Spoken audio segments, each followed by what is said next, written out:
Imagine que você está numa longa jornada com alguém que não faz a sua parte. Ele apenas fica sentado assistindo a paisagem passar, cantando Blue Skies. Agora adicione calor, cansaço, fome e nenhuma barrinha de cereal. E isso pode fazer você querer gritar. Por que você não está ajudando? Bem, os primeiros membros da igreja que viajavam entre Missouri e Ohio estavam enfrentando problemas semelhantes. E não é nada fácil. Amorosamente, o Senhor nos lembra: tende bom ânimo, filhinhos, porque eu estou no vosso meio e não vos desamparei.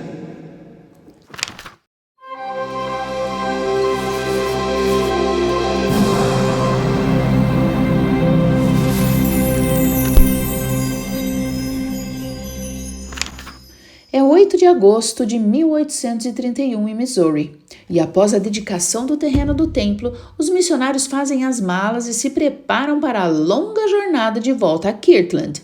Mas antes de partirem, o Senhor lhes diz na seção 60: com alguns, porém, não estou satisfeito, porque não abriram a boca para proclamar o evangelho durante a viagem como lhes foi ordenado. Ele lhes disse para se arrependerem e não serem mais preguiçosos com seus talentos enquanto viajam de volta para Ohio. Entrando em suas canoas no dia seguinte, Joseph e 10 elders remam para o leste no rio Missouri. O primeiro dia corre bem, mas o segundo, o calor opressivo no centro-oeste, a umidade, os insetos irritantes e a pouca comida deixam todo mundo irritado.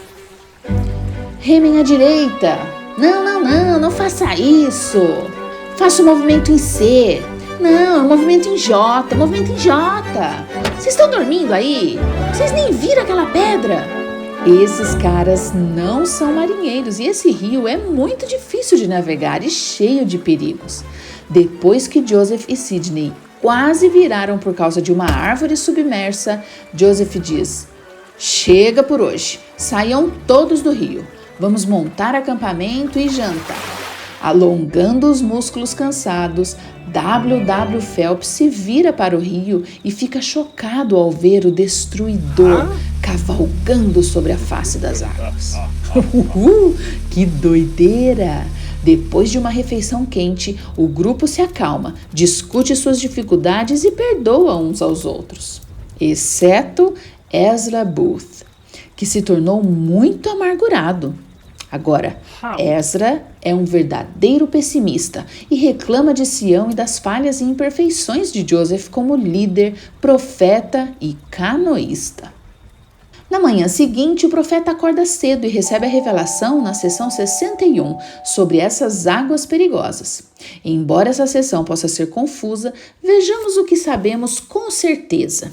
Primeiro, Deus controla toda a terra, incluindo as águas, não Satanás.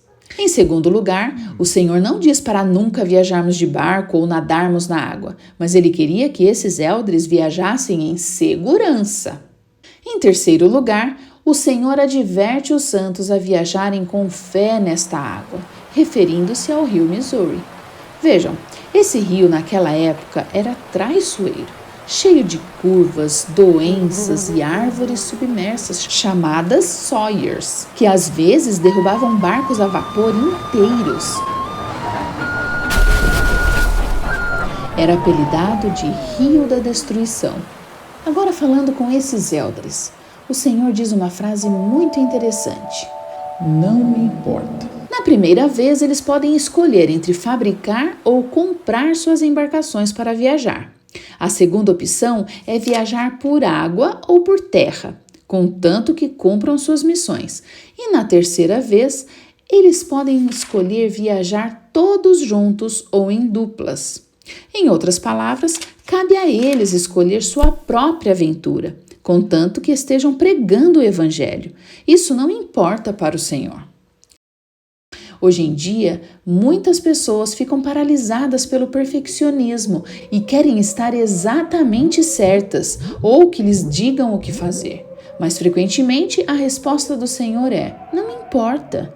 Em outras palavras, ele não está dizendo que não se importa com o que estamos fazendo, mas sim que devemos priorizar as coisas mais importantes e nos concentrar no que é mais importante. Sabe, colocar as pedras grandes primeiro e depois sobrar espaço para toda a areia.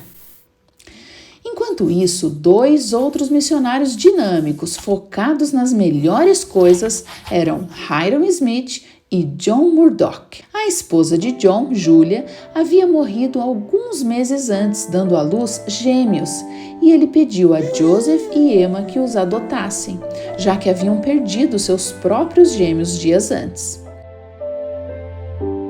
Assim como os outros missionários, John e Hiram foram chamados para viajar a Sião, pregando ao longo do caminho. Mas, como passaram por Detroit, eles não haviam chegado à independência. Mas ao chegarem a Sheridan, Missouri, o elder Murdock fica doente demais para continuar.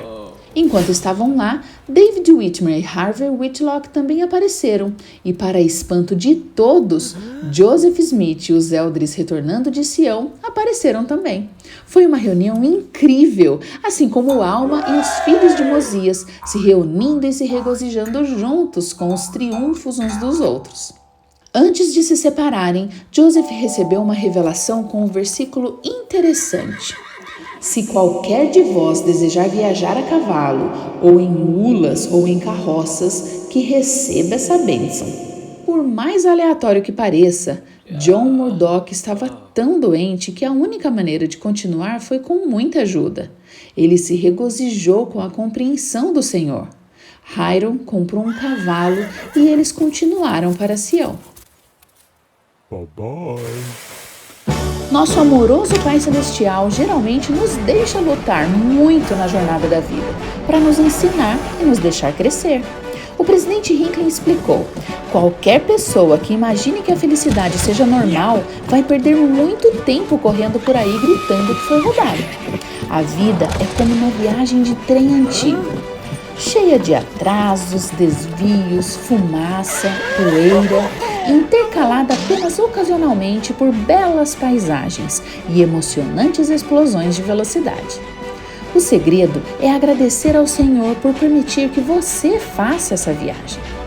Portanto, continue sorrindo e lembre-se da promessa do Senhor. Tende bom ânimo, filhinhos, porque eu estou no meio de vós e não vos abandonarei. Enquanto a pequena reunião na casa de Newell e Ann Whitney, no início de 1831, discutia o poder de cura na igreja restaurada, John e Elsa Johnson olham para o braço dolorido e reumático de Elsa. Fazia 2 anos que ela não conseguia usá-lo. Elsa percebe que o profeta Joseph estava imerso em pensamentos quando, de repente, ele se aproxima e lhe diz baixinho: "Mulher, em nome do Senhor Jesus Cristo, eu te ordeno que fiques curada." Atônitos, todos assistem com espanto à cura instantânea enquanto Elsa levanta o braço acima da cabeça, sem dor. Muitos se convertem por causa desse milagre. Ezra Booth se filiou à igreja após testemunhar a cura do braço de Elsa. Ele estava no quarto onde tudo aconteceu. Mas ele não se converteu. O milagre apenas o convenceu da verdade. E há uma diferença entre convencimento e conversão. A conversão muda o coração e a alma, enquanto o convencimento só acontece na mente. E todos nós sabemos como é fácil mudar de ideia. Na seção 63, o Senhor ensina que a fé não vem por milagres ou sinais. E, para ser honesto, ele também não gosta muito de quem busca sinais. Porque, na verdade, até os demônios acreditam em sinais. Quer dizer, todos eles sabem que Jesus é o Cristo, mas o que fazem com esse conhecimento? Absolutamente nada. Os sinais fortalecem a fé dos já convertidos, mas pouco fazem para criar fé nos descrentes. Algumas semanas depois de Ezra se juntar à igreja, ele foi chamado para servir missão com Isaac Morley. Infelizmente, eles passaram muito tempo na missão reclamando e expressando sua frustração em voz alta, enquanto cambaleavam por estradas quentes e poeirentas. Eles deveriam pregar por 3 estados inteiros viajando a pé? Nossa, que saco! Seus murmúrios, críticas e não pregar como lhes foi ordenado fizeram com que o Senhor os castigasse, juntamente com alguns dos outros missionários negligentes. Mas Esdra e Isaac reagiram à correção do Senhor de forma muito diferente. Esdra ficou irado e amargurado, enquanto Isaac se voltou para o Senhor e foi perdoado. Isaac e sua esposa Lucy estavam entre os primeiros convertidos em Ohio, permitindo que vários amigos, incluindo Joseph e Emma, morassem em sua grande fazenda. Após sua missão não tão grandiosa com Esdra, Isaac escolheu se humilhar quando o Senhor lhe pediu que vendesse sua fazenda, consagrasse o dinheiro da venda para a igreja e se mudasse para Sião, o mesmo lugar onde ele tinha acabado de estar. Era incrivelmente tentador ficar com a fazenda e todo o dinheiro, mas depois de muito debate mental, os Morleys escolheram ser obedientes e, com a ajuda de seu cunhado Titus Billings, venderam a fazenda e se mudaram para Sião. Essa decisão mudou sua vida. Isaac mais tarde serviu como bispo e patriarca e é considerado o fundador de Manti, Utah. Isaac se arrependeu quando o Senhor o castigou e foi abençoado por toda a vida, enquanto Esdras continuou reclamando quando as coisas não correspondiam às suas expectativas. Sua amargura crescente e suas críticas veementes à igreja e seus líderes finalmente o levaram à excomunhão. Furioso, ele escreve ativamente artigos de jornal e cartas a amigos atacando o caráter de Joseph e a igreja, tornando-se o primeiro grande anti-mormon, perseguindo os santos e atacando os líderes. Agora a seção 63 nos dá uma visão real da natureza de Deus. Por um lado, ele exerce poder absoluto, enquanto por outro, ele concede misericórdia absoluta. Ambos são partes essenciais do seu caráter.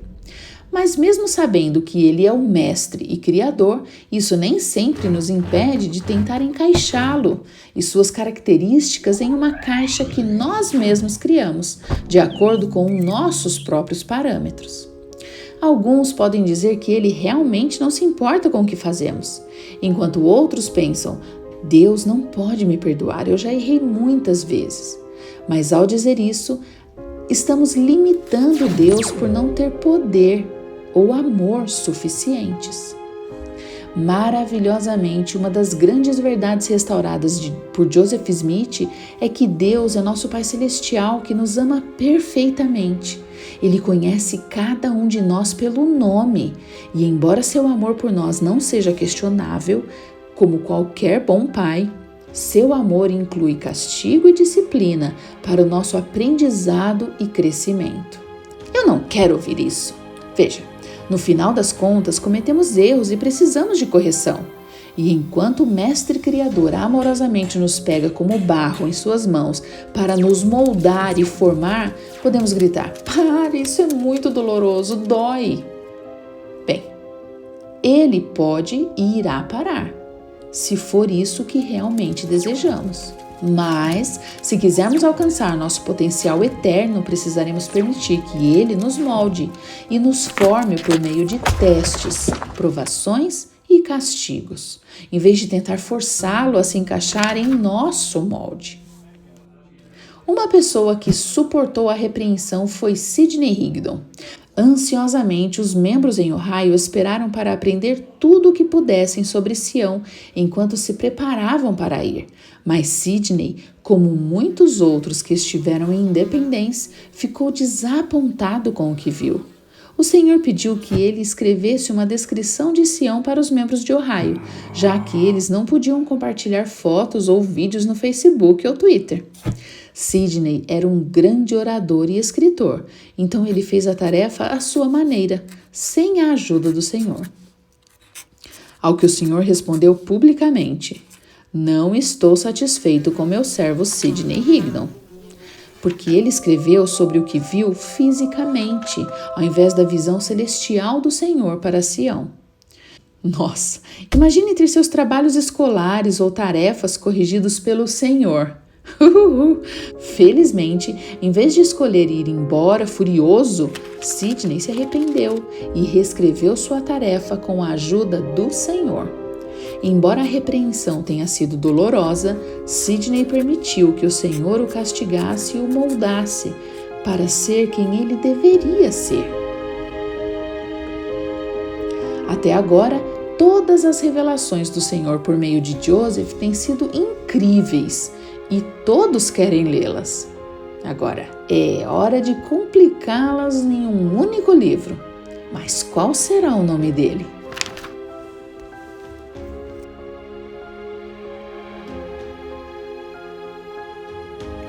Obrigada por assistir. Se você acha que esse vídeo te ajudou em seu caminho no Evangelho de Jesus Cristo, compartilhe-o e se inscreva no canal. E clique no sininho para ser notificado quando novos vídeos forem lançados. E o mais importante, vá ler as Escrituras.